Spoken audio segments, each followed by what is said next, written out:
মদিনার বাইতুল নববীর চারপাশে শান্তি ও আধ্যাত্মিকতা ছড়িয়ে পড়েছিল। নবীজি সাল্লাল্লাহু তাআলা আলাইহি ওয়াসাল্লাম মুসলিম উম্মাহর জন্য বহু শিক্ষা ও দৃষ্টান্ত স্থাপন করেছেন। বিদায় হজের শিক্ষা, জিহাদ ও ধৈর্য, ক্ষমা ও ন্যায়ের শিক্ষা। কিন্তু এখন সময় এসেছে এমন একটি অধ্যায়ের যা ইতিহাসে চিরন্তন হয়ে থাকবে। রাসূল সাল্লাল্লাহু তাআলা আলাইহি ওয়াসাল্লামের ইন্তেকাল। সাহাবারা জানতেন নবীজি মানব, আল্লাহর রসুল, কিন্তু চিরকাল এই পৃথিবীতে থাকবেন না। এই সত্য হৃদয়ে ব্যথা সৃষ্টি করছিল, প্রতিটি মুহূর্তে স্পষ্ট হয়ে উঠছিল। নবীজি সাল্লাল্লাহু তাআলা আলাইহি ওয়াসাল্লাম অসুস্থ বোধ করছিলেন। প্রতিটি মুহূর্তে সাহাবারা তার চারপাশে উপস্থিত। আবু বকর, ওমর, আলী, উসমান, ফাতিমা সকলেই গভীর দুঃখ ও উদ্বেগে। তারা জানতেন আল্লাহর রসুলের শারীরিক অবস্থা ক্রমে খারাপ হচ্ছে। সেই ঘনিষ্ঠ মুহূর্তে সাহাবারা শুধু প্রার্থনা ও দোয়ায় লিপ্ত। নবীজি সাল্লাল্লাহু তাআলা আলাইহি ওয়াসাল্লাম চুপচাপ, শান্ত এবং দৃঢ়। তিনি জানতেন এটি আল্লাহর ইচ্ছে। প্রতিটি মুহূর্তে নবীজি সাহাবাদের শিক্ষা দিচ্ছিলেন যেন মৃত্যুর মুহূর্তেও তারা হার না মানে, ধৈর্য ধরে ঈমান বজায় রাখে। নবীজি সাল্লাল্লাহু তাআলা আলাইহি ওয়াসাল্লামের শেষ 7 দিনে প্রতিটি মুহূর্তই ছিল শিক্ষা ও আবেগে পড়া। প্রথম দিন নবীজি সাল্লাল্লাহু তাআলা আলাইহি ওয়াসাল্লাম হযরত ফাতিমা রাদিয়াল্লাহু তাআলা আনহার সাথে বসলেন। তিনি বললেন, হে ফাতেমা, মনে রেখো আল্লাহর স্মরণ ছাড়া আমাদের কাজ পূর্ণ নয়। আমি প্রার্থনা করি আল্লাহ তোমাদের অন্তর আলোর মতো আলোকিত করে। ফাতিমা রাদিয়াল্লাহু তাআলা আনহু চোখে অশ্রু নিয়ে নবীজির কথাগুলো শুনলেন, কিন্তু মনে দৃঢ়তা ছিল। সাহাবারা বুঝতে পেরেছিলেন নবীজির ইন্তেকাল নিকট।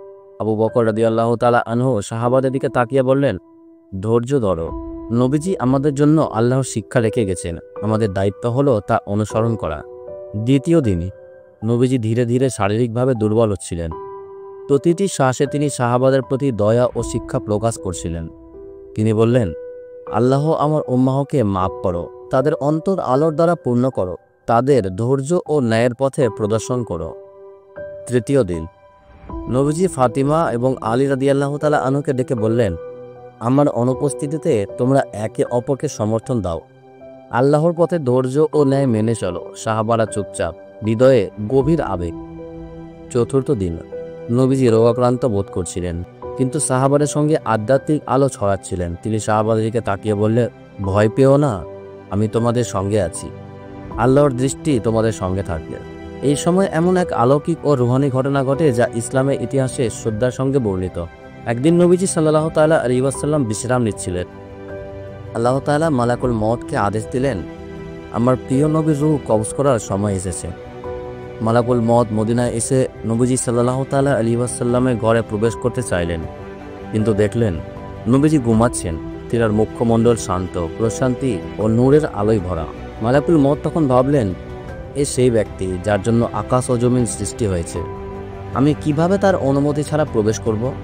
তিনি ফিরে গিয়ে আল্লাহর দরবারে আরজ করলেন, হে আল্লাহ, আপনার প্রিয় নবী বিশ্রামে আছেন, আমি তার অনুমতি ছাড়া কিছু করতে পারি না। তখন আল্লাহ তাআলা বললেন, হে মালাকুল মউত, ফিরে যাও, জিব্রাইল, মিকাইল ও ইসরাফিলকে সঙ্গে নাও এবং আমার প্রিয় নবীর অনুমতি চাও। যদি তিনি অনুমতি দেন তবে তার রূহ কবজ করো। তারা নবী সাল্লাল্লাহু তাআলা আলাইহি ওয়াসাল্লামের ঘরে এসে সালাম দিলেন, আসসালামু আলাইকা ইয়া রাসূলুল্লাহ। নবীজি সাল্লাল্লাহু তাআলা আলাইহি ওয়াসাল্লাম চোখ খুলে বললেন, কে?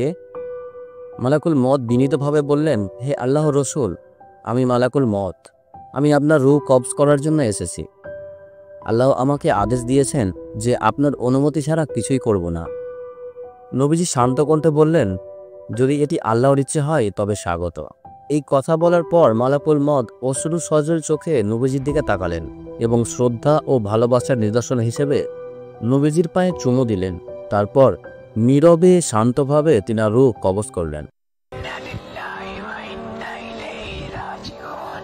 নবীজি এর শেষ নিঃশ্বাসের মুহূর্তে মদিনায় স্তব্ধ হয়ে গেল।